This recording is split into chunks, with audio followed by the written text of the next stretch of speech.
तू ही बतावा, केहू अपना जिंदगी के, अपना खुशी के, अपना सच्चा प्यार के केहू इंतजार करवावे लका? तो हर जिंदगी प्यार खुशी ई सब ऊ बेसहारा मासूम बच्चा बारे हमार का, हम तो बटले बानी टाइम पास करे खातिर। ई कैसन बात करत तारू सुनंदा? तू अपना प्यार के इतना छोटा बना देबू हम कबू ना सोचले रहनी। अरे तू हमरा खातिर टाइम पास ना बल्कि और ना तो का आशुतोष, हम इतना छिप छिप के तोरा से मिले खातिर आई नहीं। और तू? ठीक बा, आखिरी बार हमके माफ कर दा, सॉरी। लेकिन एक बात बतावा, ई लुक्का छिपी के खेल कब तक चली?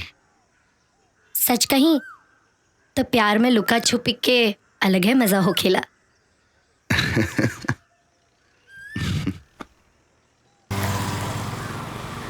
देखो आशुतोष, इस बार तो तुमको मैंने बख्श दिया, अगली बार ऐसा किया तो छोड़ूंगी नहीं।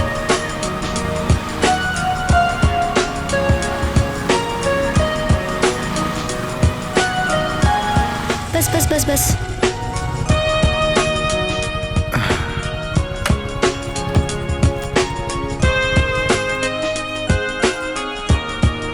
सच कहीं सुनंदा तो तोहरा के छोड़ के जाए के मन न कर रहल बा। अच्छा? लेकिन हमार तो ऐसा कुछ मन न करल बा। तो कोनो ऐसा उपाय करा कि तोहार मन भी ऐसने करे। बड़ा मुश्किल में तोहार जान फंस गइल बा। प्यार करे कि इतना बड़ा सजा, बेचारा। हमार जान निकल रहल बा, तोहरा के मजाक सूझ रहल बा। हटा। सच में चल जाए बा? हाँ। कबो ना मिलवा? ऐसा तो हम ना कहनी। हम तो बल्कि ये कह रहल बानी कि हर समय हर पल हम तोहरे साथ रहल चाहता नहीं। कब तक ही छुप छुपा के मिलल जाए? तो बताओ, हम अपना अम्मा और बाबूजी के लेके तोहरा घरे कब आई? कोनो फायदा नहीं खे। काहे? घर में बड़ बहन के होते छोट बहन की शादी, समाज का कही। और सुरभि दीदी के शादी के चिंता लेकर हमारे बाबूजी बहुत चिंता में बाड़े। हैसन का परेशानी आ रहल बा तोहरा दीदी के शादी में। अब का बताई आशुतोष, केहू के दहेज चाहिए तो केहू के सुंदर लड़की। सच बताई तो इस संसार में संस्कार के तो कोनो कीमतें नहीं खे। स्कूल के एक मास्टर अपना दोनों बेटी के संस्कार के अलावा कुछ न दे सकेलन। ऐसा मत कहा सुनंदा, ई धरती पे कोनो कीमती चीज बा तो वह संस्कार। एगो इंसान के पहचान ओकर संस्कार से ही होखेला। अगर हम तुहार बात मान ली तो तू ही बतावा, काहे सुरभि दीदी के शादी में इतना प्रॉब्लम्स आ रहल बा? दीदी के मन में एक डर बैठ गइल बा, बाबूजी के रात के नींद उड़ गइल। और माँ, हमार अम्मा तो कुछ आपन बीमारी तो कुछ दीदी के शादी की चिंता से अंदर ही अंदर घुट रहल बानी। हम तोहार और तोहरे घर के परेशानी समझ रहल बानी। ऊपर वाला पे भरोसा रखा, सब ठीक हो जाए। अब चलो जल्दी से मुस्कुरा दा, न तो हमू दिन भर परेशान रहब। चला ठीक बा, हम चल रहल बानी। तू अपन ख्याल रखा।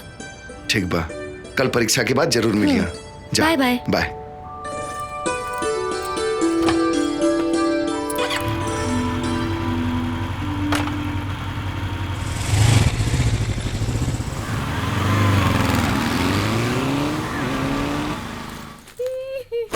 रश्मि, अरे सुनंदा, आ गईलू तू? कब से हम तोहार राह देखत रहनी ना। ई सब का बा रश्मि? इतना लइकन के फोटो? हम तो आँख बंद करके अपन जीवन साथी ढूंढ रहल बानी। मतलब ई कि ई सब फोटो हमार होखे वाला जीवन साथी के बा। बस उंगली रख के हमके फाइनल करे के बा कि हम इनमें से केकरा के दुल्हन बनब। सच? बस उंगली रख के तोहार शादी फिक्स हो जाए? हाँ, काहे की केकरा में हिम्मत बा कि हमरे भाई के बात के मना करे। अब ई लोग हमार किस्मत थोड़े ना डिसाइड करी हैं। हम बताए कि हम केकर दुल्हनिया बनब। अच्छा ये सब छोड़ा, ई बतावा कि एमे से केकरा किस्मत हमारे साथे खराब होके वाला बा, बतावा।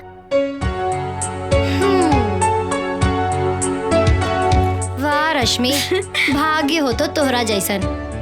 हमहू भगवान से प्रार्थना करब कि अगले जन्म में हमहू के कोनो बाहुबली के बहन या बेटी बनाए के भेज। पगली।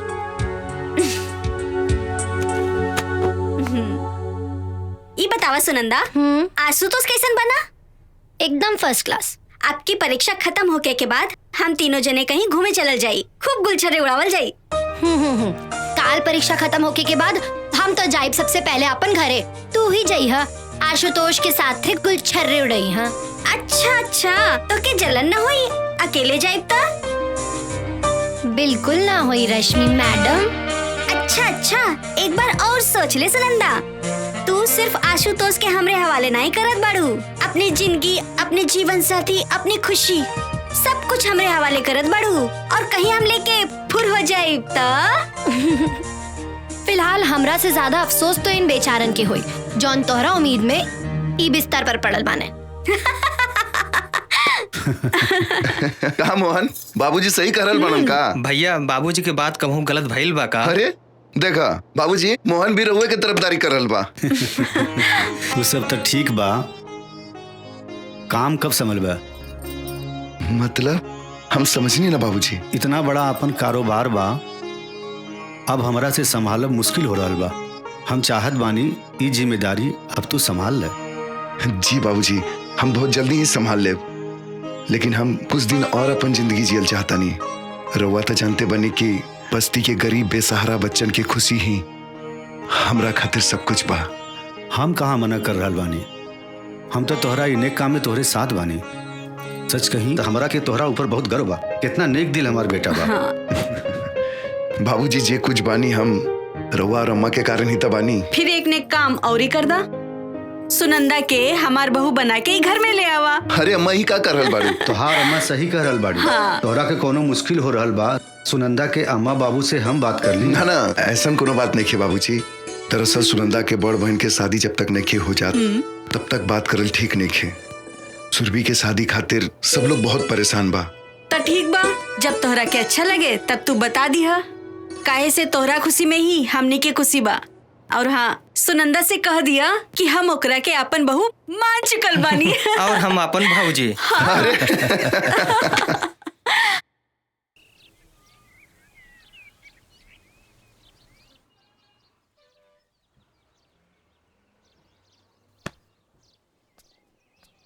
हाँ गेलू, इतना देरी कहाँ रह गेल रहलू? अरे ऊ जौन बस्ती में तू बच्चा लोगन की मदद करता, हाँ? वहाँ हम मिठाई बांट के आवतानी। अच्छा, तो हमार मुंह मीठा कैसे हुई?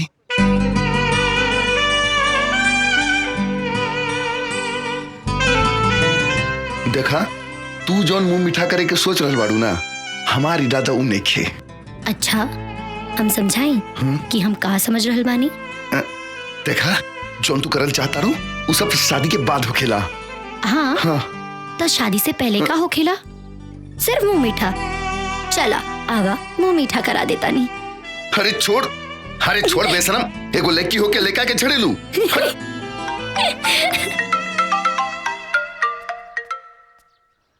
हाँ माँ, प्रणाम। खुश रह बिटिया, खुश रह। राउर तबियत कैसन बा? अरे हमरे तबियत का कहा बा बिटिया, बस एक बार सुरभि बिटिया के शादी तय हो जाए, हमरा के सब रोग से मुक्ति मिल जाई। हमार सांस तो बस सुरभि की शादी तक। ना अम्मा, ऐसन मत कही। हम जाना तानी सुरभि दीदी के शादी की चिंता रवा के और बाबूजी के भीतर से तोड़ दिले बा।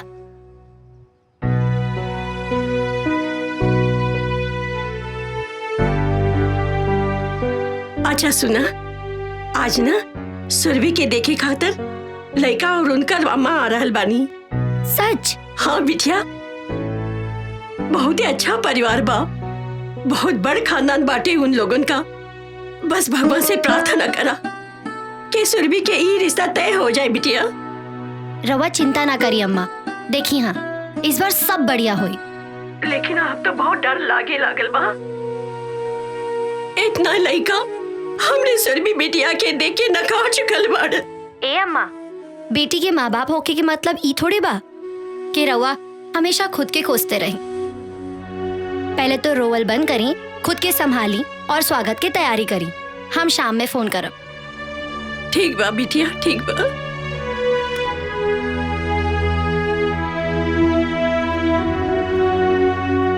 कमाल बा, अम्मा के तो बड़का बड़का ज्ञान देते रहलू कि बेटी के माई बाप होके के मतलब ये थोड़े ना होके आशुतोष, तू ना समझ रहल बाड़ा। हमार बाबूजी के ई हालत बा कि उनकरा के सुरभि दीदी के खातिर कौनो लइका मिल जाए। टूट चुकल बाड़े हमार बाबूजी बिल्कुल। हे सुनंदा, अगर तू ऐसे हिम्मत हार जेबू तो कैसे काम चली? अच्छा सुना, अगर तुहार दीदी के रिश्ता तय हो गेल तो हमरा के का देबू?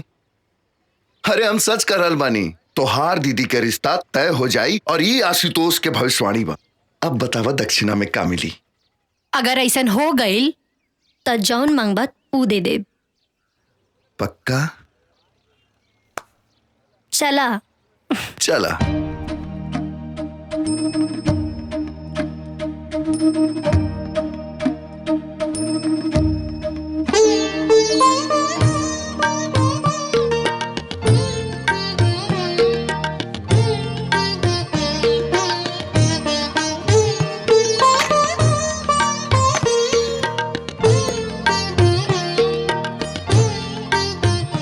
कौशल्या जी, हम अपने बेटियन के शिक्षा और संस्कार के अलावा कुछ नहीं दिले बने। एक स्कूल मास्टर एकरे अलावा और दे भी का सकेला। भाई साहब, शिक्षा और संस्कार सबसे बड़ा दौलत होखेला। हम तो सुरभि बिटिया के एक के नजर में देखते ही पसंद कर लेनी।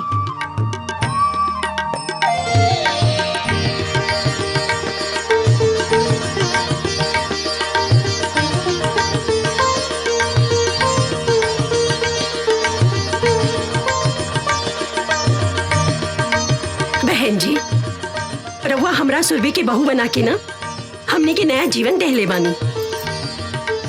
हमने के पास जवन कुछ बा सब प्रेम बेटा के ही बा। ना बहन जी, दहेज की बात ना करी।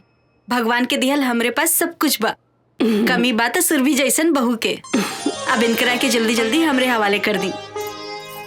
प्रेम बेटा, अगर सुरभि से कुछ पूछल चाहत होगा तो ना बाबूजी, हमरा इनका से कुछ पूछे के नहीं है। काहे कि माँ के पसंद ही हमार पसंद बा, कि माँ की खुशी में हमार खुशी छुपल बा। तो इहो बता दा कि तोहार खुशी हमरा खातिर हमार जिंदगी बा।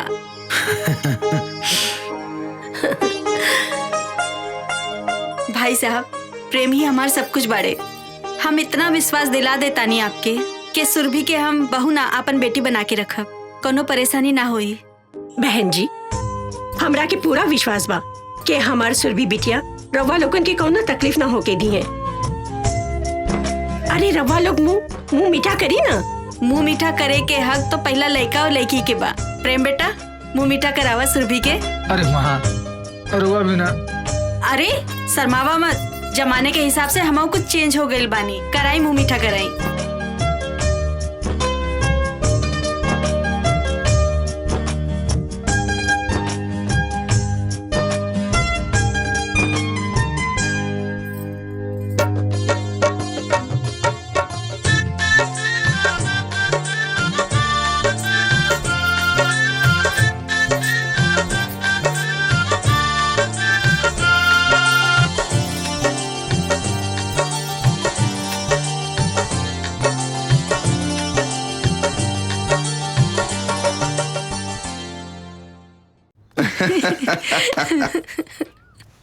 सच में आज पूरा दिन तोरा साथे गुजार के बहुत अच्छा लगल।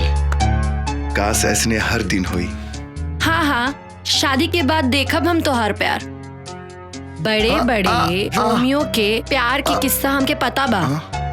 प्रेमिका और पत्नी चाय और केतली की तरह हो खेली। प्रेमिका चाय की तरह गरम और पत्नी केतली की तरह।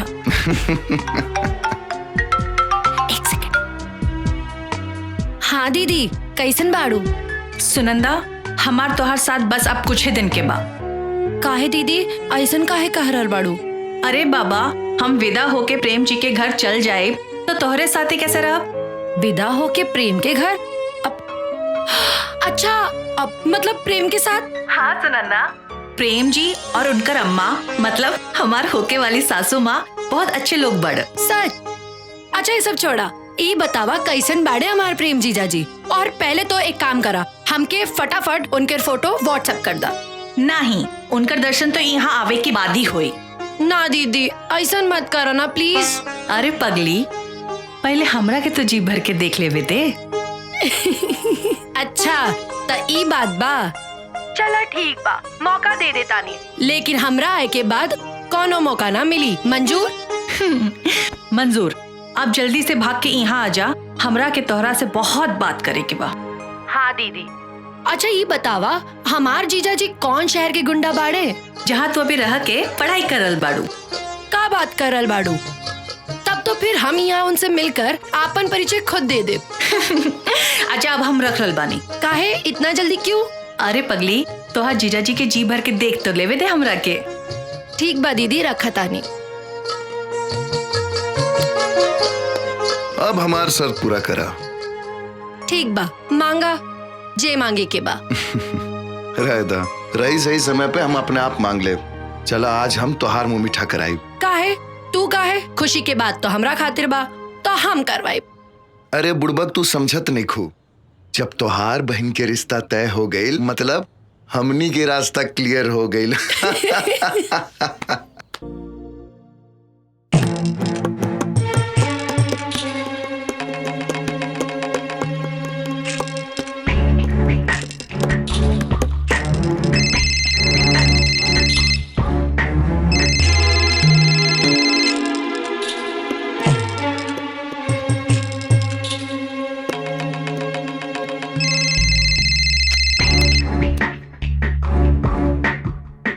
हेलो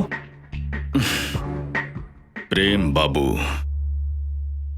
10 लाख रुपया चाहिए। का? कौन बात की? तुहरे जान की कीमत के। इतना सारा बिजनेस, इतना सारा कंपनी के मालिक तुहरे खातिर त 10 लाख तुहरे हाथ के मिलवा। बात तो तू सही कहला, लेकिन तुरा ऐसे आदमी के हम 10 लाख तो दूर, बल्कि 10 रुपया देवल पसंद ना करब। आइंदा फोन मत करिया। चलो फोन रखा। फोन तो हम रखते, लेकिन तोरा के एकर बहुत बड़ा कीमत चुकाओ के पड़ी। सुना, तू ये से भी पहले हमको फोन कर ले रहा, लेकिन का मिलल? हमारा फैसला आज भी वही बा, भी वही बा।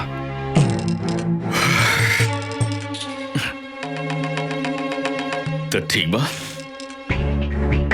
फोन हम काट देतनी और आगे समय पर ही छोड़तनी। प्रेम बाबू।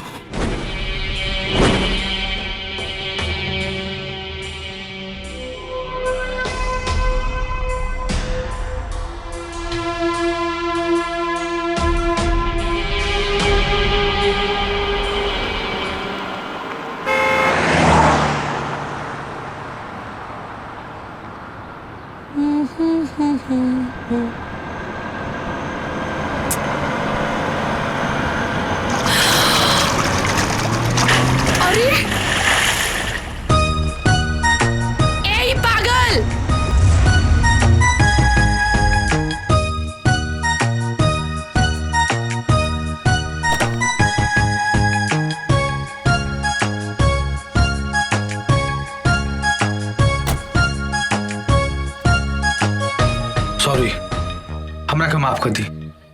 हमरा से गलती हो गई। का गलती से? हमार पूरा कपड़ा खराब कर देला। देखी, बुरा मैं एक बात कही, गाड़ी में हमरा पानी की बोतल रखल बा, कहीं तो रउआ रही किचन में साफ कर देत पानी। रहे दिए नाटक, रवा जैसे आदमी के हम अच्छे से जाने ली। देखी मैडम, रउआ जैसे सुतता नहीं, हम वैसे बिल्कुल नहीं।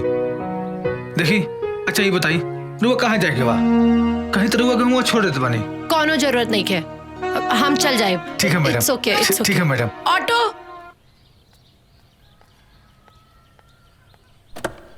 हमरा ऊपर देखा ना, पूरा कीचड़ उछाल देला। का? तो तू छोड़ दिलू काहे ओकरा के? हमके फोन करे के चाहिए ना। अरे हम छोड़नी कहाँ, उनकरा के हम इतना सुनौनी। हाँ। अरे उनकर तो सांस रुक गई रहे। बेचारा हमरा से पानी पुछलस, हम मना कर देनी। अच्छा, फिर का कहलस? कही का हमरा आगे केहू के बोले की हिम्मत भइल बा आज तक? ना केहू के ना भइल? फिर का भइल? फिर का भइल, बेचारा माफी मांग मांग के जमीन में गड़ गई। तब जाके हमरा दिल के सुकून मिलल कि एगो मर्द तोरा सामने झुक गइल, यही से ना? फिर आगे का भइल? फिर आगे उ हमरा खातिर ऑटो मंगवाइलस और उ में बैठ के हम तोरा लगे आ गई नी। अच्छा फिर का हम तोरा साथे एजा बैठल बानी। ना सुनंदा, हमके तो कुछ गड़बड़ लग रहल बा। का गड़बड़? कि उ तोहार पीछा पहले से करत होई, अब तोहरा ऊपर नजर रखले होई। अच्छा? हाँ, अब मौका देखते ही तोहरा ऊपर कीचड़ उछाल देलस और उहे बहाने तोहरा से मुलाकात हो गई। और का और दिल तोहरा ऊपर आ गइल। साचो? हाँ। तब तो हम जा रहल बानी। कहाँ? ओए जा खड़ा हो कब। एक काम मालूम, एक बार फिर वो नौजवान खूबसूरत लड़का आई, हमरा ऊपर कीचड़ उछाली और हमरा हाथ पकड़ के ले जाई। ए, तो हमार का हुई? तू कोनो लड़की पे जाकर कीचड़ उछाल दी है? ए सुनंदा, हमारे जिंदगी से तोहरा दूर होके के मतलब आशुतोष के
दर्द होता ना? दर्द होता ना तुझे? प्रेम बाबू इतना बड़ा बिजनेसमैन 10 लाख रुपया तुझसे मांगला नहीं है, उल्टा हमारा खातिर फोन रख। फोन रख बोलते हमरा की।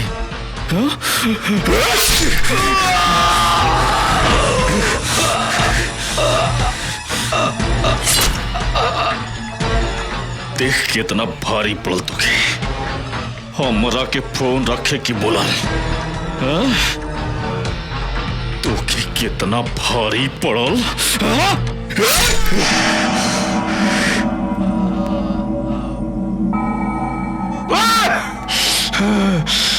अपने आप के मर्द समझा था, धोखा से बाहर करके तू थोड़ा जिंदगी पर कुत्ता।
सुनंदा सुनंदा का भेल तो के का हमरा बचला सुनंदा हमरा बचला अरे का भेल तो के हमरा बचला के ऊ हमरो भी मार दी के मार दी तो के हमरा बचला अरे सुनंदा कुछ बताइबो हमके ऊ सुनंदा जे उनकरा के हमरा के भी मार दी अरे के मार दी तो के कुछ बताइबो हमके अरे काहे परेशान बाड़ू सुनंदा सुनंदा अरे अबे आशुतोष के कॉल करत है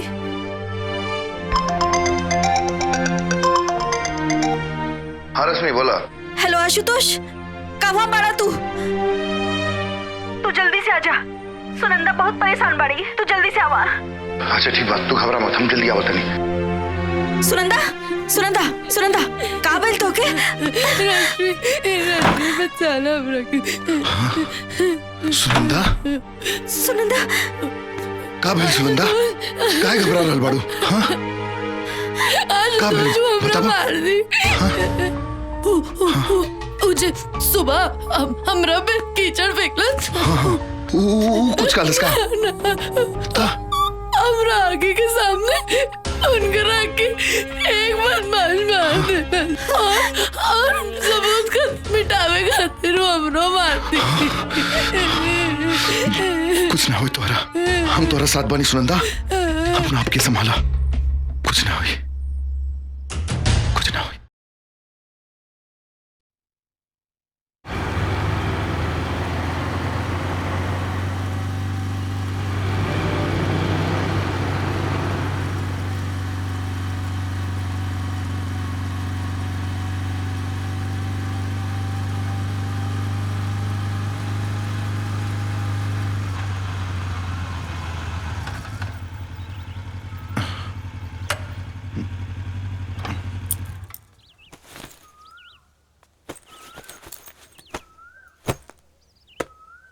अब तू जा, सब कुछ भुला के अपना दीदी के शादी की तैयारी करा।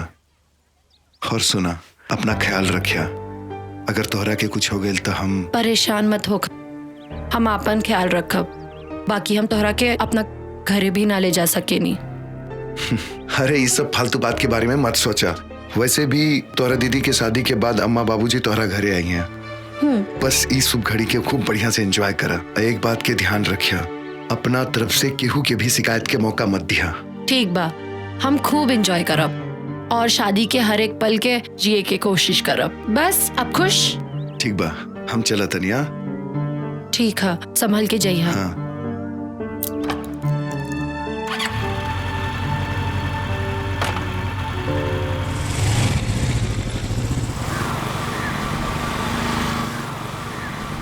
ठीक बा, बाय।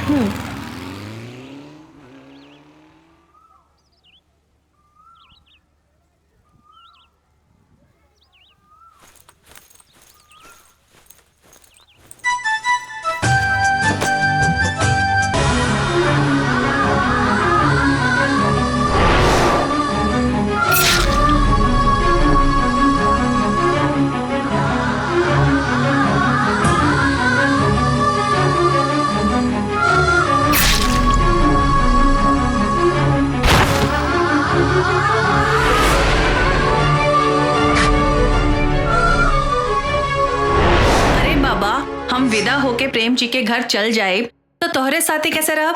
विदा होके प्रेम के घर?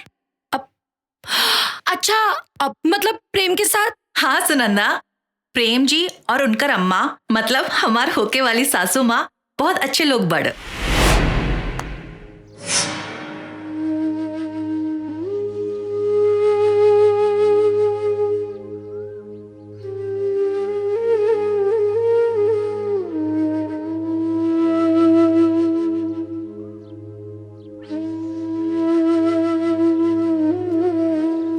गईलो ना देख के? हाँ दीदी, हमके तो विश्वास नहीं के होत। कबो कबो तो हमरो विश्वास नहीं के होखत कि प्रेम जी जैसन। अच्छा बतावा, कैसे लगला तोहर जीजा जी? अब हम का बताई दीदी, हमरा तो कुछ समझ में नहीं ख्यावत। अब हम का कही? सच कही सुनंदा, प्रेम जी तो यहाँ से चल गई ना, बाकी हमार दिल भी साथ लेके चल गई ना।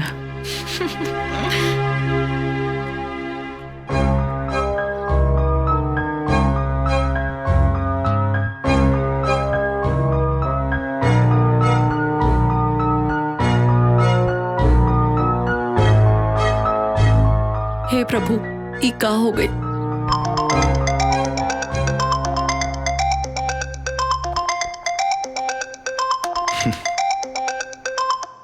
हाँ सुनंदा बोला।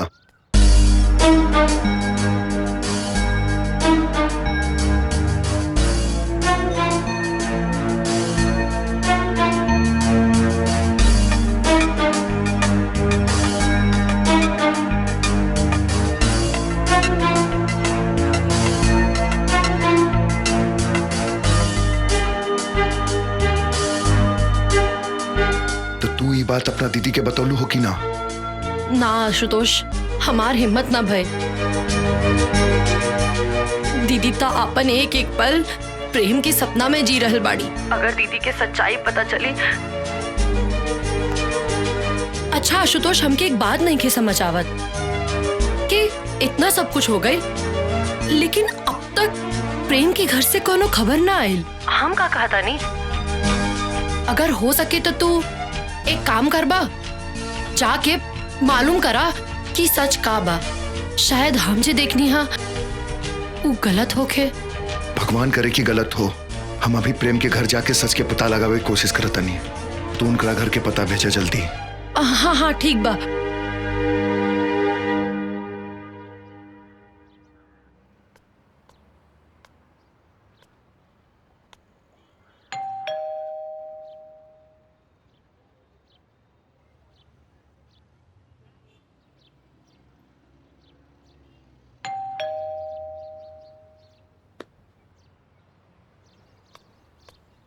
भाई एक मिनट। जी भैया। प्रेम बाबू के घर ये है ना? हाँ भैया ये बा।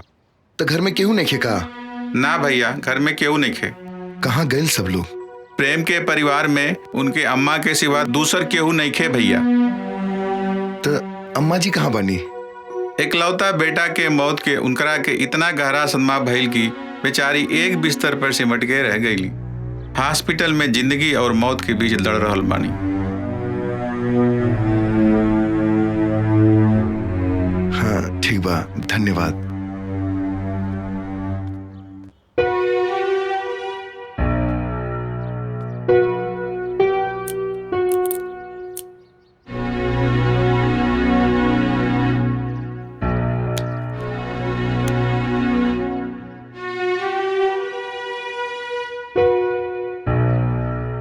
हेलो सुनंदा। हेलो। हम प्रेम के घर गए रहनी।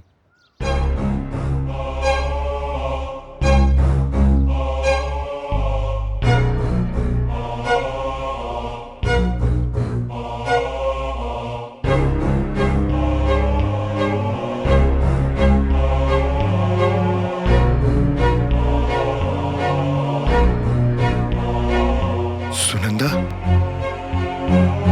सुनंदा। हे भगवान, कौने धर्म संकट में डाल देला। वो के रहे प्रेम के मर्डर करे वाला। घरे में बताई कि ना बताई? पानी। पंडित जी कहन गई रही। हाँ तो यही महीना के आखिरी में शुभ मुहूर्त बा कहत रहा। हाँ बहुत अच्छा दिन बा। तो रउआ का सोच रहल बानी जी? सब इंतजाम तो हो ही गइल बा ना? हाँ सब इंतजाम तो होइए गइल बा, बस खाली एक कनाता टेंट वाला जोन बाटे उहे बाकी रह गइल बा। तो एक दो दिन में कर देब। हम सोचत रही हैं कि हम शहर जाके आप प्रेम के माता जी से तारीख के बारे में बात करके सब फाइनल कर देत बानी। एमे कहे कि का बाजी, जितना जल्दी शादी की तारीख तय हो जाई अच्छा रही। तो ठीक बा, हमें को काम करता नहीं, हम काले चल जाते नहीं शहर। आजे जाके प्रेम के माता जी से मिल करके उनसे सब कुछ फाइनल कर लेता नहीं। ठीक बा। बाबूजी की सच बता दी का? चुप चुप के का सुन रहल बाड़ू? कुछ ना दीदी, बल्कि हम सोच रहल बानी कि तोहार शादी में हम का करी। तू अभी सोच रहल बाड़ू और हम कब का सोच चुकल बानी। अच्छा सुनो, हम अपन ससुराल जाए और अपन पतिदेव के खूब सेवा करब और उनकर अम्मा के भी, और उनकरा के कबो शिकायत का मौका ना दे।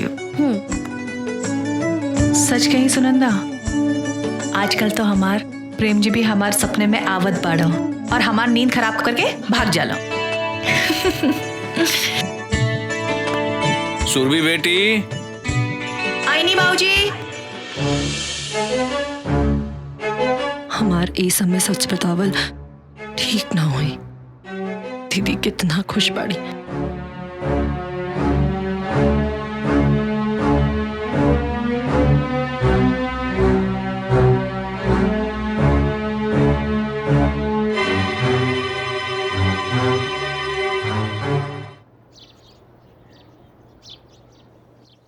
मालती, ए मालती, अरे तनी हम जाता नहीं प्रेम के हैं, तनी सब शादी के बात वार सब तनी तय करके आ जाई। लेकिन रउआ दही शक्कर खा के जाए। अच्छा, दही खा के निकला सुबह केला। चला खा लेता नहीं।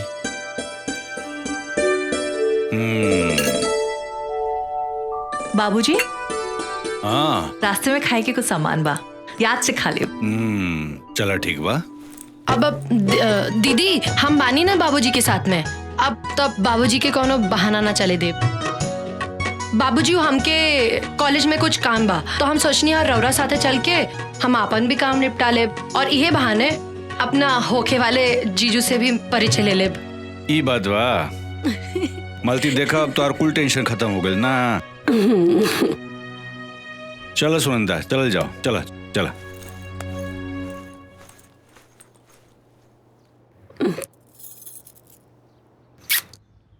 आशुतोष, हमार घर के बर्बाद होके से बचा ला। कल बाबूजी प्रेम के घर शादी फाइनल करे जात बाड़ा। अगर बाबूजी वहां पहुंच गए तो प्रेम के सारा सच बाबूजी के मालूम पड़ जाए और सच जानकर हमारा अम्मा मर जाई हैं। सुरभि दीदी तो वो तो टूट जाई हैं। हमार घर बर्बाद हो जाए। आशुतोष, हमार बाबूजी के प्रेम के घर जाए से रोक ला, प्लीज रोक ला। हम तो हारी एहसान कबू ना भूल पाई। रोक ला आशुतोष, रोक ला। एक तरफ प्रेम के सच बा तो दूसरी तरफ सुनंदा के हमरा ऊपर विश्वास। क्यों हम उनकर बाबूजी के प्रेम के घर जैसे रोक ले?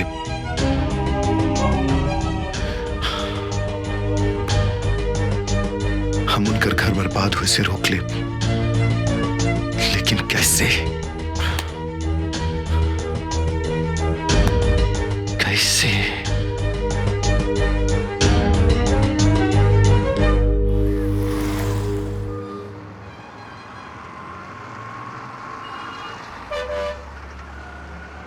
बाबूजी, हमरा बहुत भूख लागल बा।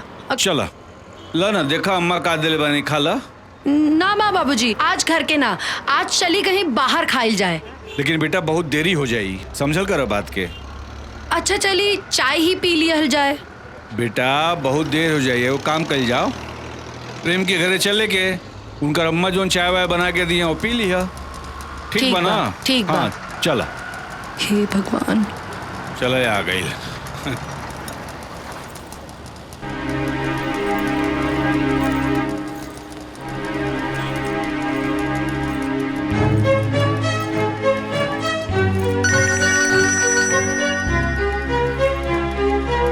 हेलो बाबूजी प्रणाम, हम प्रेम बोल रहल बानी। प्रणाम प्रणाम प्रणाम, खुश रह बेटा, खुश रह। बाबूजी हम और अम्मा कुल देवता की पूजा करे खातिर गांव आइल बानी। अच्छा, हम तो बेटा तोरे घरे आए रही, तोरा घर के सामने खड़ा बानी। वो शादी का तारीख तय करे करल है ना। अरे तो बाबूजी रवा खुद कर ली ना, हम अम्मा के बता दे। लेकिन बेटा हम चाहत रही कि तोरे अम्मा से एक बार। अरे बाबूजी अम्मा बुरा ना मानिए, बल्कि वो खुद कहत रहनी है कि अपना खुद के मुताबिक शादी की तारीख तय कर ली। ठीक बा बेटा, तो हम शादी का तैयारी शुरू कर देता नहीं। ठीक बा ना? गलती हमरे से हो गई। हम के बाद जौन तो फोन का के आवे के चाहत रहा। अरे कोनो बात ना बाबूजी, अपन ख्याल रखिया। प्रणाम। खुश रह बेटा, खुश रह।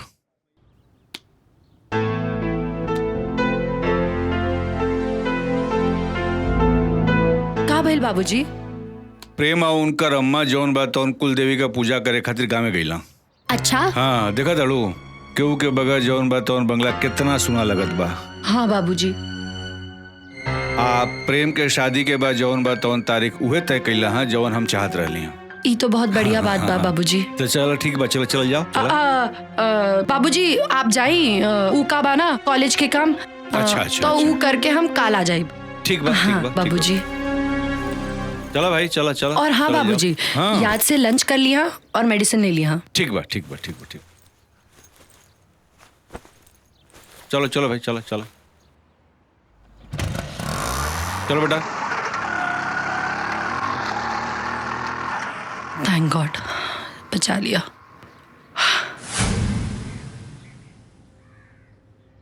हाँ, हमरा के माफ करता सुनंदा। प्रेम बन के कॉल करे के अलावा हमरा पास दूसर कोनो रास्ता ना रहे। आशुतोष, तोहारी ई एहसान हम अपन जिंदगी भर ना भुला पाई। आज तू हमरा घर के बर्बाद होके से बचा लीला। आज तो मामला संभल गई, लेकिन सोचा शादी के दिन का हुई जब घर में ढोलक बाजी सहनाई बाजी, तब कैसे? हम ई सब ना जाना था नहीं, लेकिन हमके ई पता बा कि आज से बल्कि अभी से तू प्रेम बन के। एक मिनट सुनंदा, प्रेम बन के का मतलब हो तोहार? आशुतोष, जौन जैसे चल रहा बा ओके वैसे चले दा ना। अभी भी कुछ नहीं बिगड़ल। भलाई ये मबा कि हमनी सब केहू के सब कुछ सच सच बता दी। ना आशुतोष, अगर हम सबके सच बता दे तो हमार पूरा परिवार बिखर जाए। अभी भी कुछ नहीं बिगड़ल। सोचा शादी के दिन दुनिया समाज के सामने का हुई। हम कुछ नहीं के सुने के चाहत। अगर तू सच में हमरा से प्यार करेला तो जॉन हम जैसन कहा तनी वैसा करा, और जॉन जैसा चल रहा बा बस चले दा। ना, आज तो हम संभाल लेनी, लेकिन आगे हमरा से ही पाप ना होई। और एक बात कान खोलकर सुन ला, हमार सच्चा प्यार के इम्तिहान ये तरीका से लेवे के कोशिश मत करा।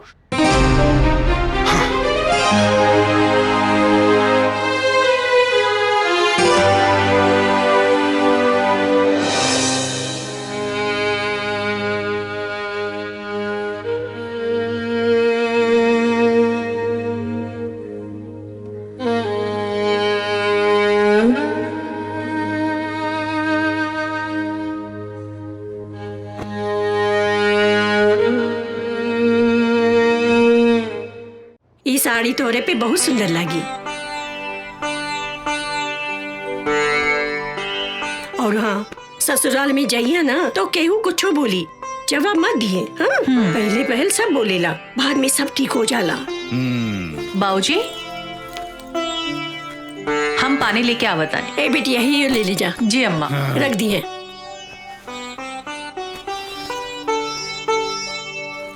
हाँ जी। सच कहीं मालती, सुरभि हमार बहुत भाग्यशाली बा।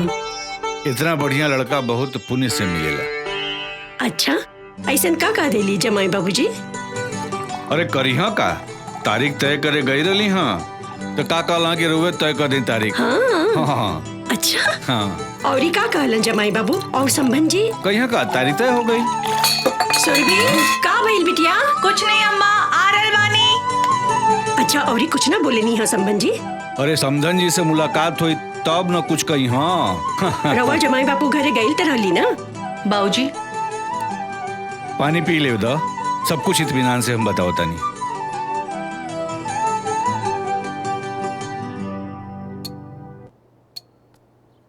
लगता तू पूरा कहानी सुन ले बगैर मनबू नहीं। चला तोरा के पूरा कहानी हम सुनावत बानी।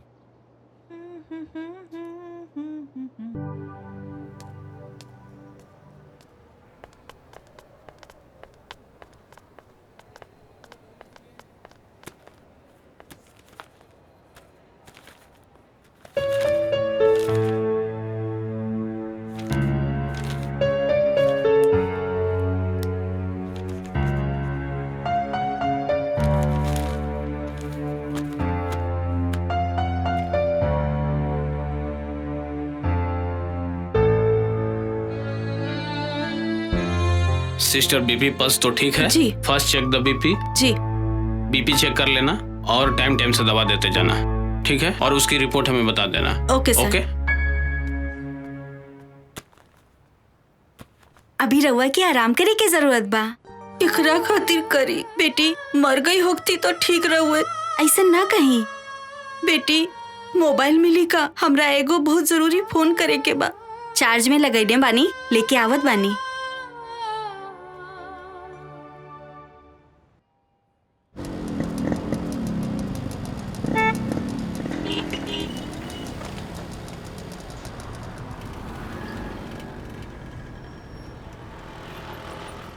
गुप्ता जी 25 तारीख के हमारे सुरभि बिटिया का शादी बा, लेकिन एक दिन पहले हमारे दरवाजा पर शहनाई बजे के चाहिए। मास्टर साहब आप चिंता ना करी, सुरभि हमारे बहन के समान बाड़ी। हम ऐसा इंतजाम करब कि लोग देखत रह जाइए। एक मिनट रुक जाए। हेलो, कौशल्या बोला तानी। नमस्कार समधिन जी। कैसन समधिन? केकर समधिन?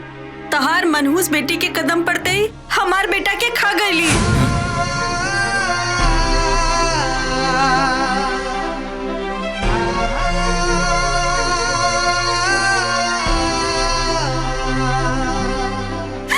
इतना फोन मत करिया, समझला? हमार तोहार कोनो रिश्ता नहीं खे।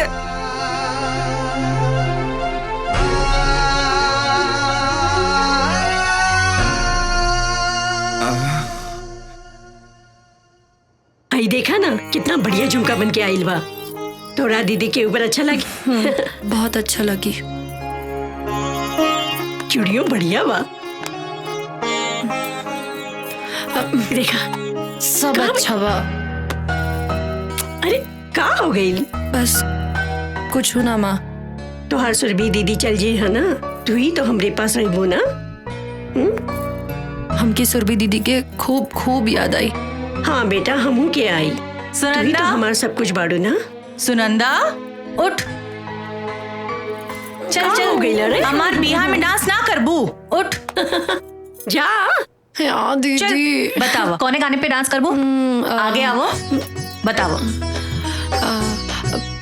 सोच ले बाड़ू? नहीं? अच्छा ठीक बा, कुछ भी करा। कुछ भी कुछ हमरा नहीं के मालूम, तू बतावा। वो गाने पे करना, मेहंदी लगा के रखना, डोली सजा के। नहीं नहीं, मेहंदी है रचने वाली। Not bad. बतावा कैसे करबू? आप बता। मेहंदी है रचने वाली, हाथों में गहरी लाली।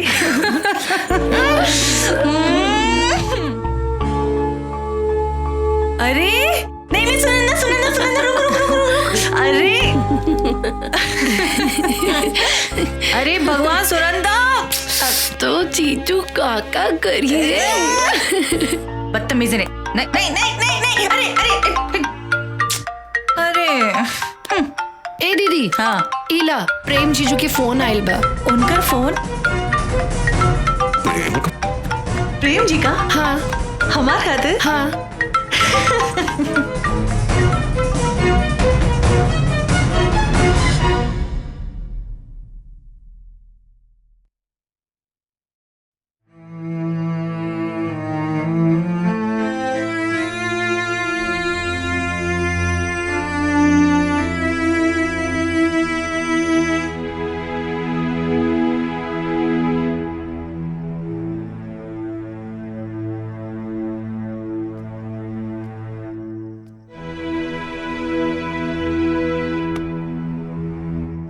बाबूजी आप? हम तोरा से कुछ बात के चाहत रही। कहीं ना। का सच में प्रेम का फोन आए रहे? हाँ बाबूजी, काहे रवा के ऐसन काहे लग रहल बा कि आज प्रेम के अम्मा का फोन आए रहे। प्रेम का सच जाने के बाद भी तू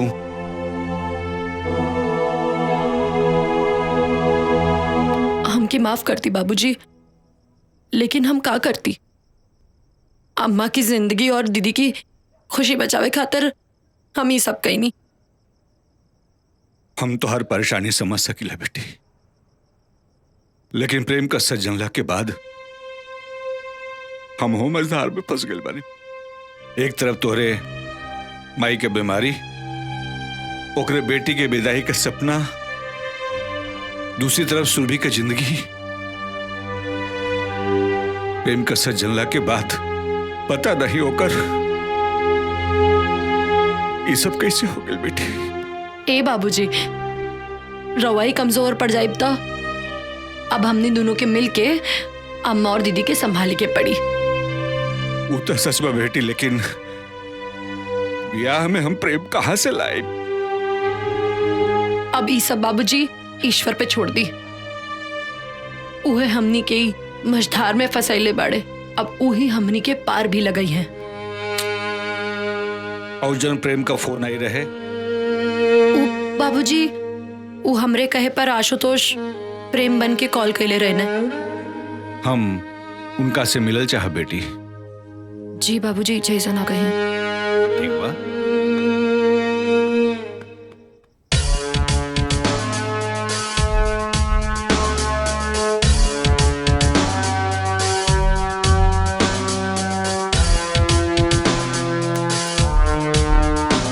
सर, एगो सुनंदा नाम के लड़की के आईडी मिलल बा।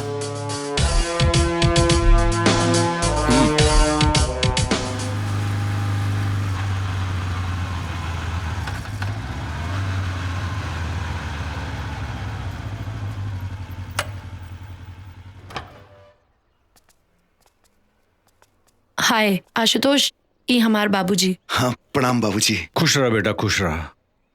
तू प्रेम बन करके हमारा परिवार के बर्बाद होके से बचा लेला, लेकिन एकरा आगे का हुई? बाबूजी हम जॉन कहनी सुनंदा के खुशी खातिर कहनी।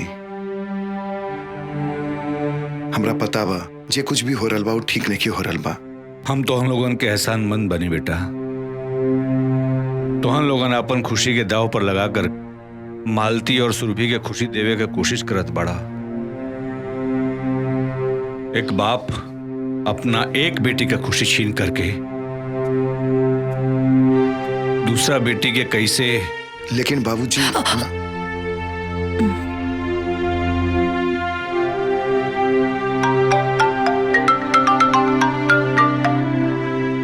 हेलो, हम पुलिस इंस्पेक्टर रवि बोल रहा बनी। प्रेम वर्मा मर्डर केस में रउआ से कुछ जानकारी लेवे के बा। प्रेम मर्डर केस? लेकिन हमरा के कुछ नहीं के मालूम। सबूत बा हमरे पास। पूरा छानबीन के बाद हम रउआ के फोन कर रहल बनी। घटना के टाइम रउआ होई जा रहनी, ई बात सही बा कि ना? हाँ, लेकिन हम घबराए के कोनो जरूरत नहीं के। हम कहनी ना, पूरा छानबीन करे के बाद हम रउआ के फोन कईनी। बस हमरा के कातिल के बारे में रउआ से कुछ जानकारी लेवे के बा। अगर रउआ यहाँ आ जाए तो ठीक बा, ना तो हमरा के राउर घरे आवे के पड़ी। ना ना, हम आ जाए। ठीक बा। बाबूजी, हाँ, एकरा से पहले कि पुलिस यहाँ आ जाए और सबके सामने आ जाए, हमरा के जाए के पड़ी पुलिस स्टेशन। लेकिन बेटा बाबूजी रउआ तनिको चिंता ना करी, हम बानी इनकरा साथे, इनकरा के कुछ ना होई। सुनंदा तू चला। हाँ, आओ। बाय पापा।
भइल बाबूजी? रवा बहुत परेशान लग रहल बानी। अरे प्रेम का दोस्त आयल बनो शादी में मदद करे खातिर। का? प्रेम के दोस्त? हाँ। लेकिन प्रेम था और ई कौन प्रेम के दोस्त था? कहीं आशुतोष तो नहीं भेजले बना? अरे ना बाबूजी, आशुतोष तो हमरा साथे रहे। ए बाबूजी, और रवा तो जाना तानी, आशुतोष कुछ ऐसन करी तो हमरा के बताइए जरूर। रवा टेंशन न ली, हम जाके देखा तानी, ठीक बा?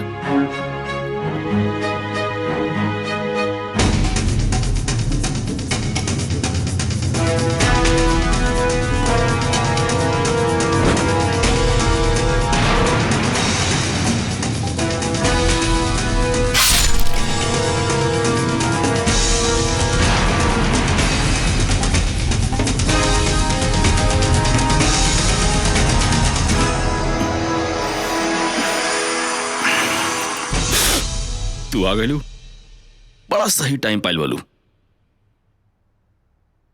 हम तो मुंह मीठा कवल बनी, तू कला। तू एजा परेशान मत होगा, अभी हम शादी तक बनी जा, आराम से मिल बैठ के बात कर ले जाई। सुनंदा तू आ गई लो। ई पुष्कर जी हैं, तोहार जीजा जी प्रेम जी के दोस्त।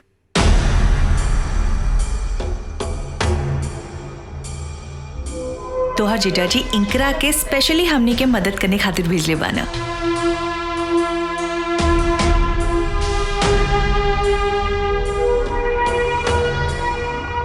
बड़ा खुश नसीब बने जा आप लोग, जौन प्रेम जैसन आप लोगों को दामाद मिला। लाखों में एक बा हमार दोस्त। अरे खड़ा क्या बनी, आई बैठी, साथ में नाश्ता कर लिया। हाँ सुनंदा बैठा। ना दीदी, हम बहुत थक गए बानी, और फिर पुष्कर जी तो शादी तक यहाँ रहे हैं, तो खूब बातचीत हुई।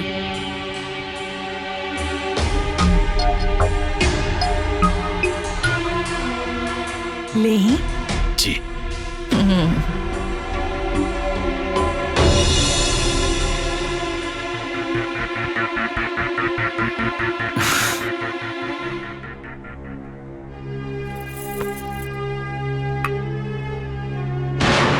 ई पुष्कर जी हैं, तोहार जीजा जी प्रेम जी के दोस्त। अरे सुनंदा बिटिया, पुष्कर जी से का बात भइल है? हाँ माँ, खूब बात भइल। प्रेम जीजा के खूब तारीफ करत रहे। हाँ ता दामाद जी तारीफ करे के लायक बटले बाना। आज के जमाना में इतना सुंदर केहू होला का?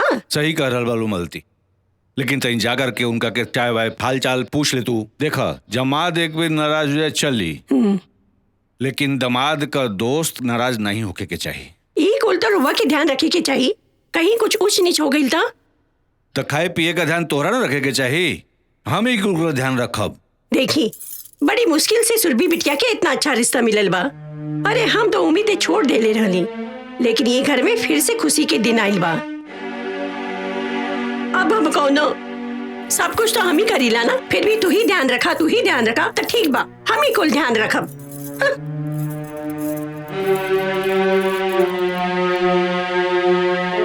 ए बेटी, मिलर उनका से के बना? बाबूजी, ई पुष्करी प्रेम जीजा की किलर बाड़े।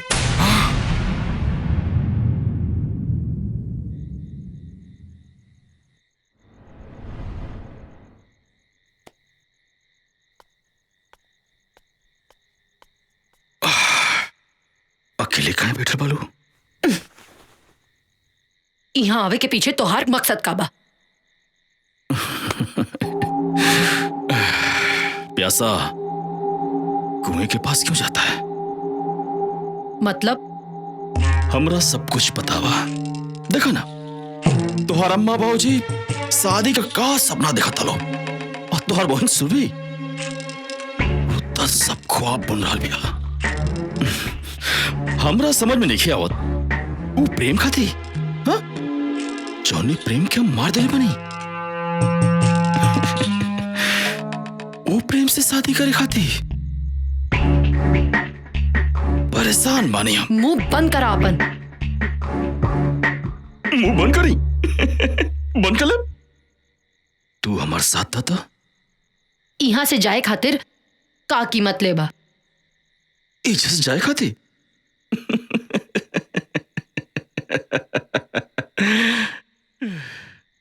बड़ा सोच समझ के आयल बानी यहाँ।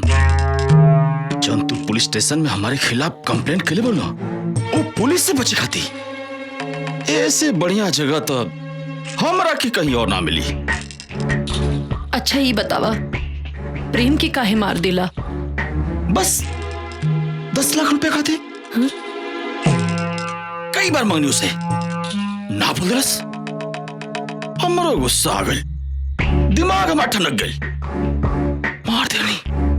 मार देनी बहुत आसान बाना। जाना तारा, एक प्रेम की मौत से कितना घर, कितनी जिंदगी दांव पे लग गई बा।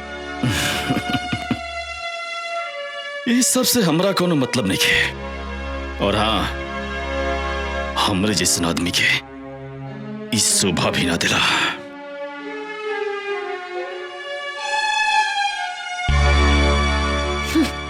बास्टर्ड।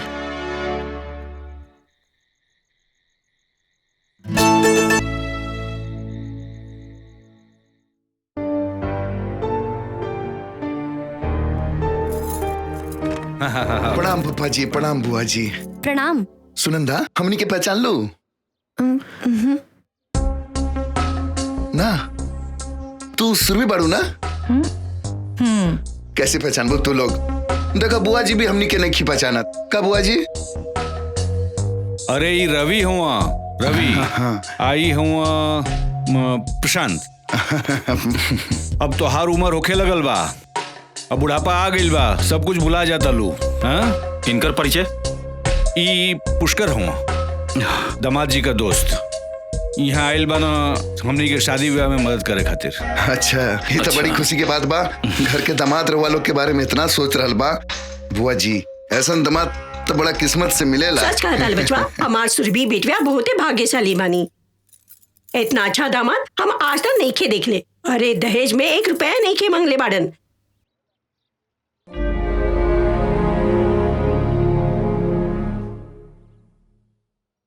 अरे सुरभि बिटिया, ये हम लोग के चाय वाय पिएबू? हैं? जा तन चाय वाय लेकर के आवा। जी बाबूजी। खाली चाय से काम ना चली, अरे कुछ नाश्ता वास्ता भी बना देल जाए। हाँ बुआ जी, बहुत कस के भूख लागल बा। ठीक बा बचवा, तू लोग जा बेटा, हमने की कुल बना के लेके आओ तानी जा। चलो बेटा। जी, बढ़िया बनई है।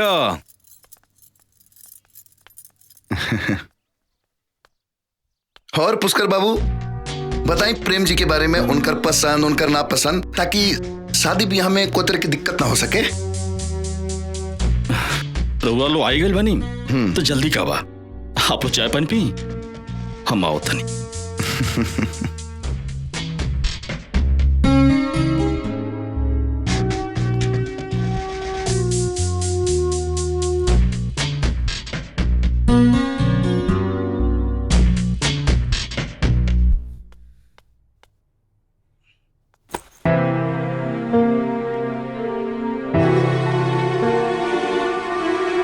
अचानक ही दो रिश्तेदार आधा मकना। इस सचमुच रिश्तेदार हवा या सुनंदा का कोनो चाल बाटे।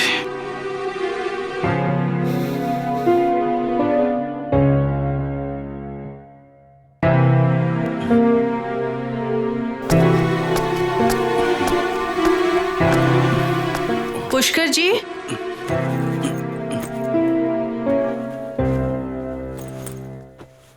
ई का आपन सामान पैक करल बानी?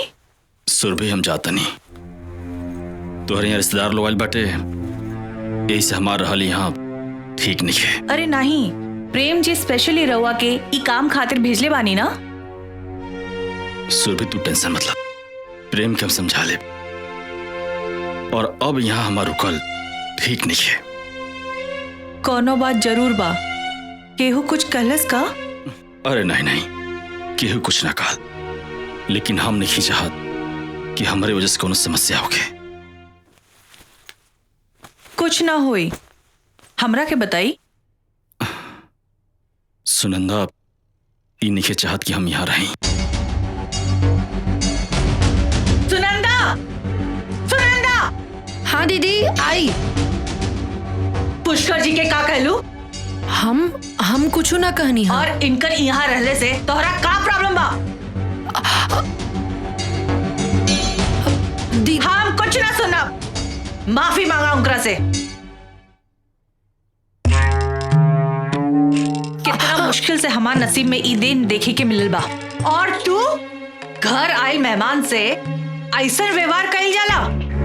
अगर पुष्कर जी यहाँ से चल गए ना तो हम तोहरा के कबो माफ ना करब।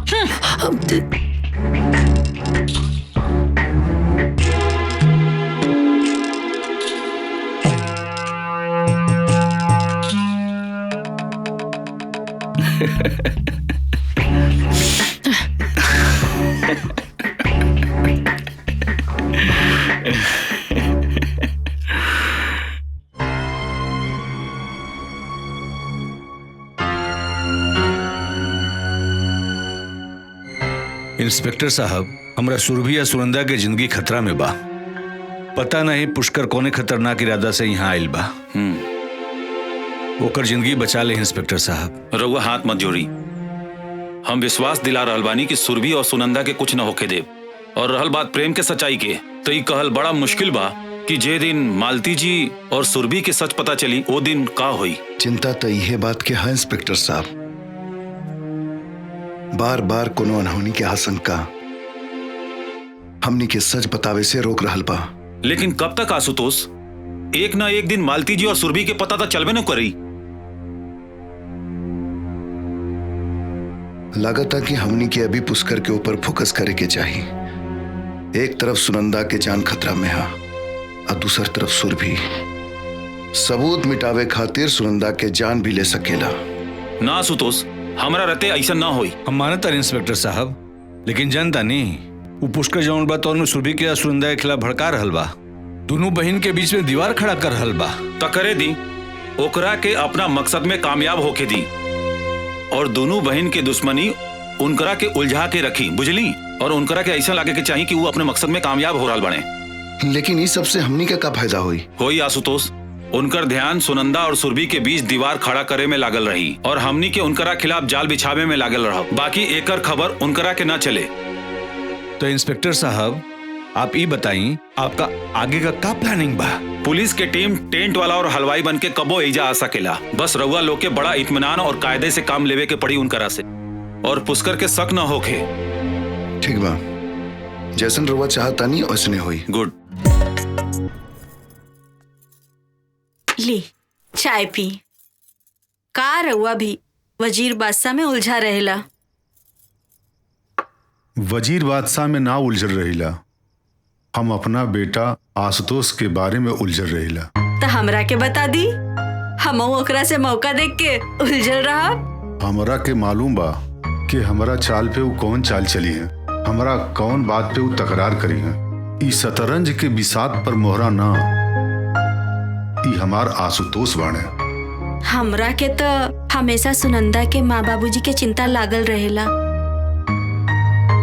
बेटी का बाप इतना मजबूर रहेला। तू गलत कह रहल बाड़ू शांति। सदानंद जी से हम मिलल नहीं खे, लेकिन उनकरा बारे में हमरा के मालूम बा। बिटियन के पाल पोस के बड़ा करे वाला बाप कभी कमजोर नहीं हो सकेला। सच कहीं कमजोर हमनी के बानी जा। अपने बेटा के बारे में सोचत रहेली।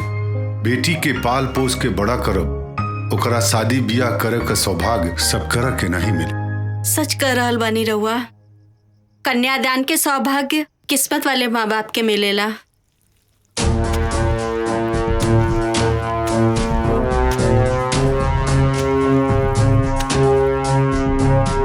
हेने आओ, उठाओ, उठा को अंदर डालो।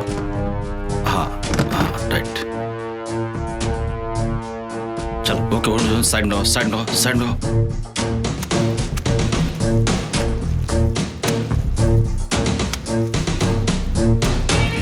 हाँ, ऊपर ऊपर बनाओ के मजबूत करो।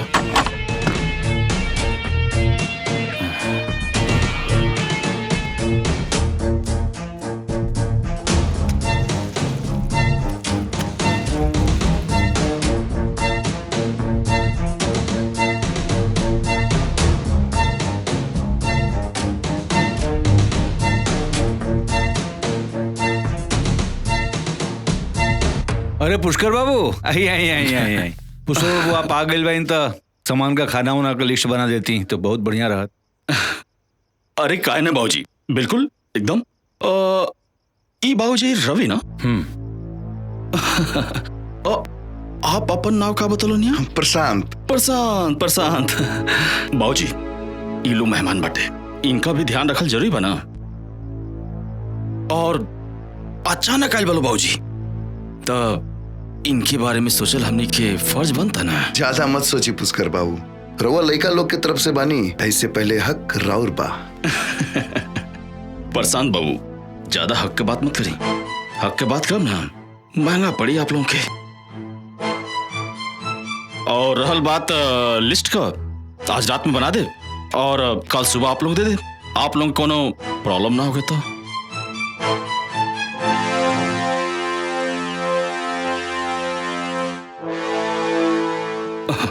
अरे इतना सोचले का बात बा, आप लोग कहीं तो अब लिस्ट बना दी। ना ना ऐसा कोनो जरूरत नहीं है, कल आराम से रउआ लिस्ट बना ली, ठीक बा? अरे भाई ये लिस्ट बनावे के चक्कर में हमरा के मत फंसावा जा, तो हम लोगों को जवन इच्छा हो के तवन करत जा। सही कहते बाबूजी, आप चलिए आराम करिए। और रहल बात, हमने के सब देख लिया जाइए। आई चलिए। ठीक बा, अच्छा चलो तन। हमरा कुछ गड़बड़ लग रहा बा। पुष्कर के ऊपर नजर रखा, ओकरा दिमाग में कुछ तो चल रहा बा। आशुतोष, तू ओकर चिंता मत करा। फिर भी आज की रात पुष्कर खातिर इम्तिहान की रात हुई, और हमनी के खातिर भी।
कुछ गड़बड़ तो जरूर बाटे। जवन सुनंदा और प्रशांत एक दूसरे के पहचाने से इनकार करते ना सा, अब चोरी चोरी चुपके चुपके बात करता सा।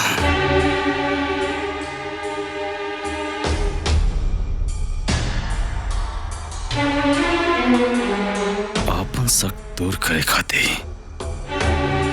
एक ही उपाय बा,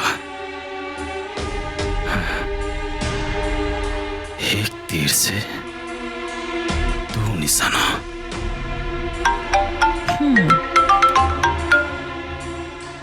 हेलो। आप? हाँ सुरभि, हम पुष्कर बोलते नहीं। जी पुष्कर जी बोली। अरे जौन आपका प्रेम बा ना, वो आपसे मिले आयल बा।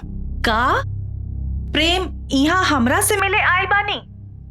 अरे वो बड़ा नासमझ बा प्रेम, हम समझो नहीं हो। कहा जाने कौन जादू आप कर दिले बानी। जादू तो वो हमरा ऊपर कर दिले बाना।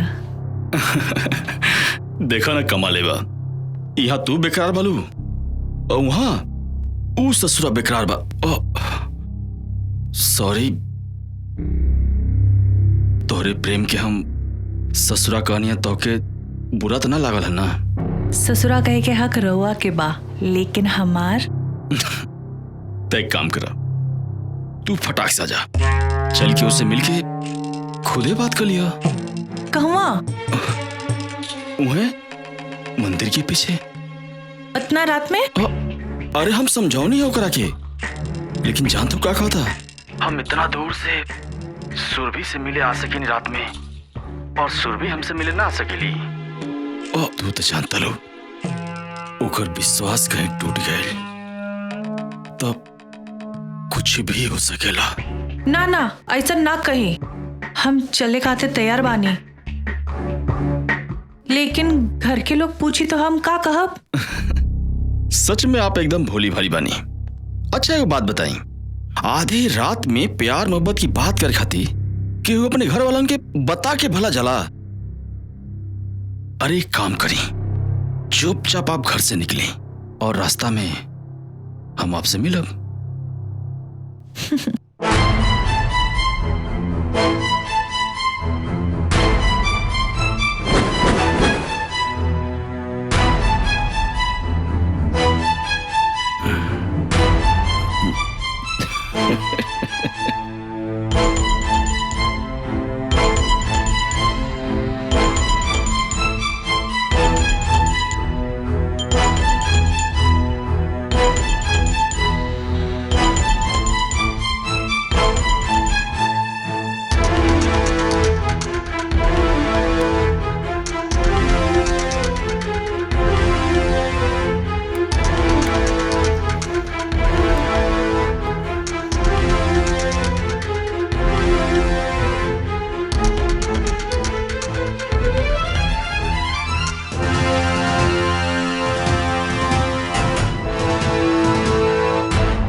चलो।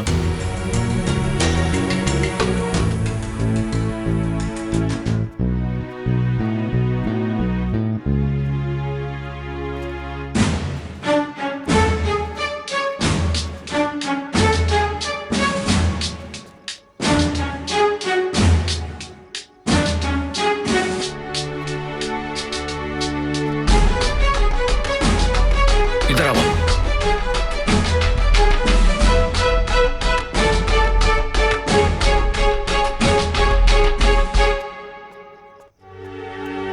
हमार शक सही निकला। पुलिस वाले यहाँ रिश्तेदारी कौन निभा निकाय, ये सब सुनंदा का चाल बटे। का सोचल बानी पुष्कर जी? और ऊ रवि के साथ है? कोई और हमरा के देख ले ही तो बहुत बदनामी हो जाई। चली लौट चली। घबरा मत, हमरा तो लगता है सब सुनंदा कौन कौन चाल बटे तो क्यों देखल नहीं के चाहत। हमरा के ऐसा लगता जब हम घर से बाहर निकलत रहनी तो ऊ हमरा के देख लेलस। सही कतल तू। सच बताई तो तुहार शादी होखत वो देखा लिखे चाहत। कल हम ओकरा से ये बात करे। ठीक बा, आओ चलो।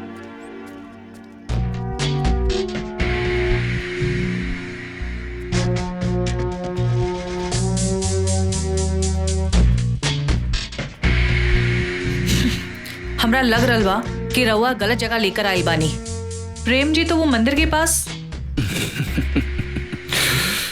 गलत जगह ना, बिल्कुल सही जगह लेकर बानी। सुरभि जी हमको समझ नहीं ना। प्रेम जी कहाँ बानी? प्रेम प्रेम प्रेम प्रेम प्रेम प्रेम प्रेम के तो मार देनी। हाँ हाँ अपने हाथों से। और तोरा नहीं है ना तो अपने बहन से पूछ लो। और ओकरे भी बात पे ना होके ना तो अपने पिताजी सदानंद से पूछ लो। और रहा बात सुरभि जी, जवन काम प्रेम करित ना अब वो काम हम करब।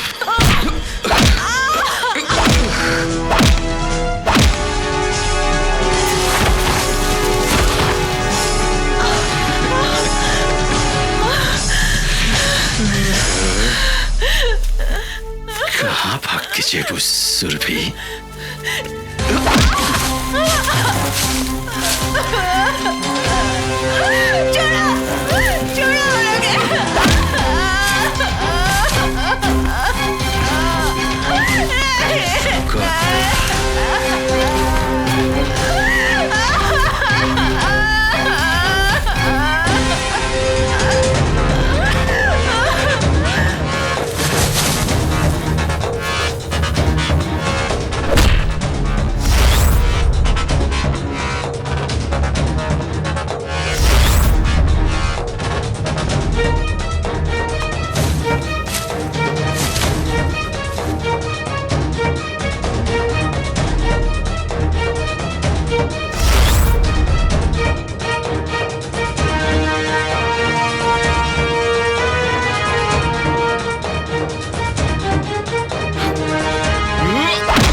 रउआ लोगन बाहर आई।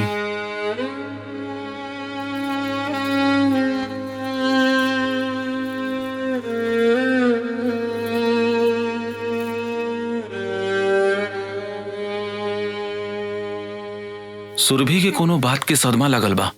सदमा? कौना बात की सदमा डॉक्टर साहब? अरे उनका शादी होके वाला बा और ये बात के तो रउआ लोगन के पता लगावे के पड़ी। उनकरा के दवाई से ज्यादा रउआ लोगन के प्यार और दुआ के जरूरत बा। उनकर ध्यान रखिए आप लोगिन। चलो तनी, प्रणाम प्रणाम। ए जी, अचानक ऐसा कहाँ हो गई? और पुष्कर बाबू देखा ही नहीं खदे, कहाँ बाड़े? सच्चाई रउआ के हम बताओ तनी। अब ना रोके लोगन, मालती जी के सच जानल बहुत जरूरी बा। पुष्कर राउर दमाद प्रेम के दोस्त ना, उनकर कातिल बा।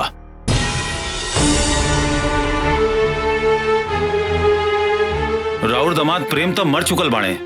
मालती संभाल अपना के, संभाल अपना के। मालती संभाल अपना के, मालती संभाल अपना के, संभाला संभाला। बाकी मालती जी रउआ चिंता ना करी। अगर रउआ लोग चाहो तो सुरभि के शादी जरूर होई। हम करब सुरभि से शादी।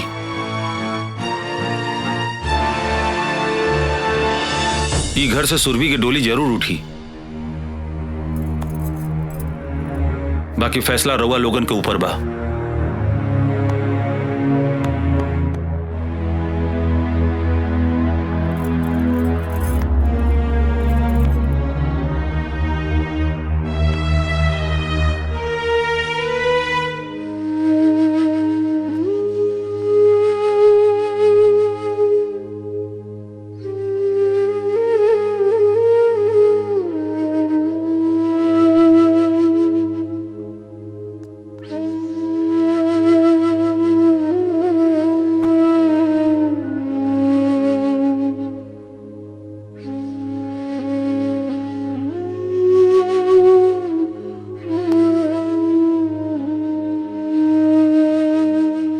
हमरे दीदी के हाथ में मेहंदी कितना सुंदर लागी ना।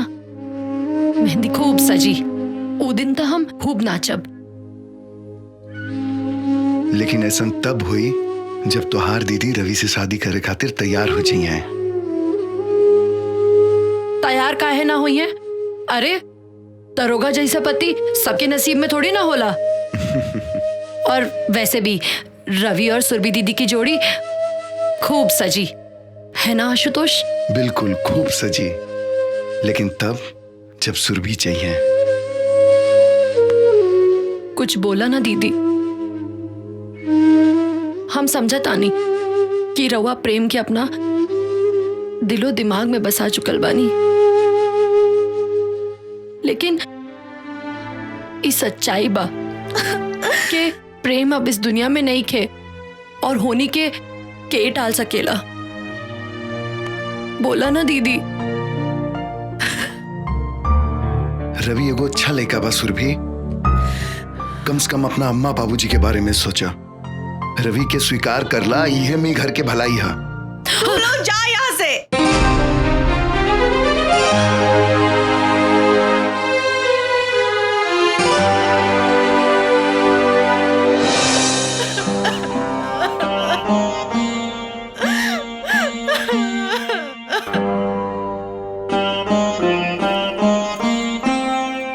अच्छा, अब हमरा के जाए के पड़ी। अगर सुरभि कोनो फैसला कर लेता, हम हमेशा साथ देवे खातिर तैयार बानी।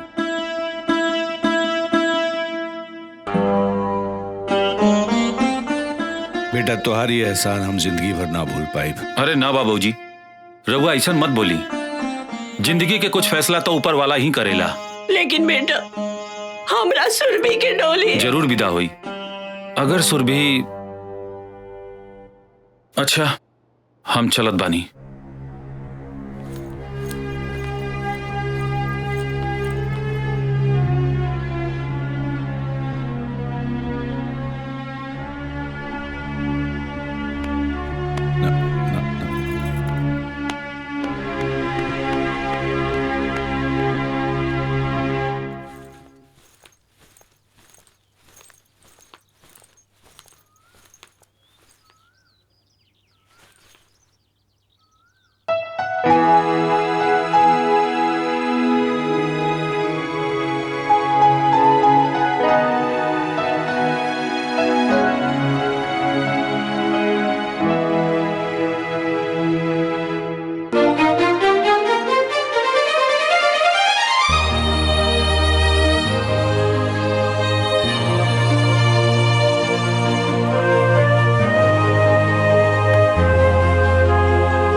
ना सुरभि, अब रोए के समय खत्म, मत रोआ।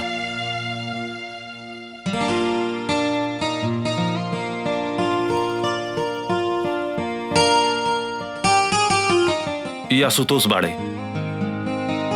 अरे सुनंदा के अब तोहरा के जितना आशीर्वाद देवे का बानू इनकरा के दा। काहे के जाना ताड़ू, तोरा घर के खुशी, तुम्हारी इज्जत और सुनंदा के प्यार और हमरे जिंदगी में नई खुशी सब इनकर देन बा। हम तो हर आसान कैसे हम जे कुछ भी कहनी सुनंदा के प्यार और खुशी खातिर कहनी। एक बहन के दूसरा बहन खातिर प्यार और त्याग देखकर इस समझ में आ गेल कि धरती पर सबसे खूबसूरत कुछ बा तो प्यार के डोर बा। एक इंसान के भीतर दूसरा इंसान खातिर अपनापन महसूस करावेला। तो सुनंदा के प्यार के खातिर एगो काम और कर दी। कल ई घर से एक डोली ना 2 डोली विदा होके के चाहिए। अगर रउआ तैयार बानी तो हम रवि जी के साथ।